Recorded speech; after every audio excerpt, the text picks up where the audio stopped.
Hello viewers, কেমন আছেন সবাই? আসসালামু আলাইকুম। নুসাইবাকে নিয়ে ঘুরতে বের হয়েছি। আসলে বাচ্চাদের নিয়ে মাঝে মাঝে একটু ঘুরতে বের হতে হয়, তাহলে তাদের মন ভালো লাগে। আসলে খেলাধুলা শিশুদের জন্য কতটা প্রয়োজন। বাসায় বসে মোবাইল, ট্যাব, কম্পিউটারে গেমস খেলায় কোনো শারীরিক উন্নতি হয় না, বরং মানসিক সহ শরীরের নানা নেতিবাচক সমস্যা দেখা দেয়। বিশেষজ্ঞদের মতে শিশুদের খেলাধুলা করা বাধ্যতামূলক। খেলাধুলার ভিতরে যে আনন্দ থাকে তা শিশু মনের পরিপূর্ণ বিকাশে সহায়ক। খেলাধুলায় উপস্থিত বুদ্ধি বৃদ্ধি পায়, শারীরিক বৃদ্ধি স্বাভাবিক রাখতে খেলাধুলার গুরুত্বপূর্ণ ভূমিকা রাখে।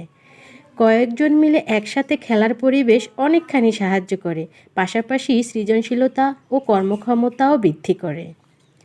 কল্পনা শক্তি, রোগ প্রতিরোধ ক্ষমতা, চিন্তা শক্তি বাড়াতে সাহায্য করে। নানা ধরনের নৈপুণ্য দক্ষতা আয়ত্তে আসে।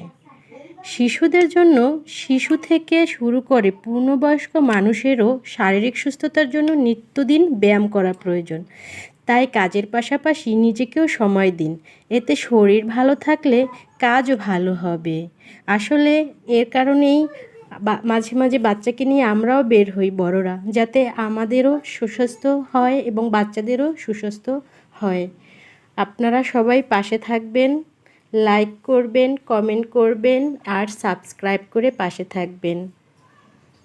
আল্লাহ হাফেজ, ভালো থাকবেন। আর আমার মেয়ে খেলাধুলা করতেছে, দেখতে থাকুন সবাই। খুব আনন্দে আছে সে, খেলতে পছন্দ করে, বেড়াতে পছন্দ করে। আজকালকার মোবাইলের যুগে মোবাইলের ভিতরে না রেখে বাচ্চাদের নিয়ে মাঝে মাঝে একটু ঘুরতে বের হতে হয়, খেলতে নিতে হয়। আচ্ছা, ঠিক আছে, ভালো থাকুন সবাই। Bye bye.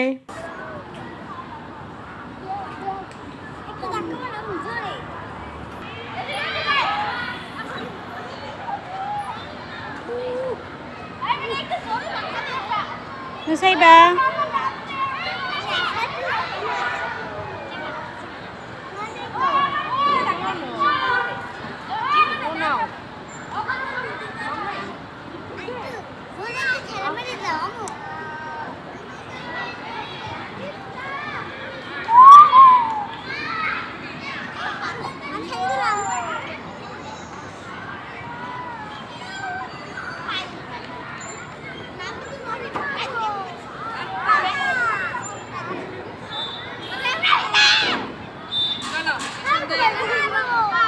আম্মু চুপ করো।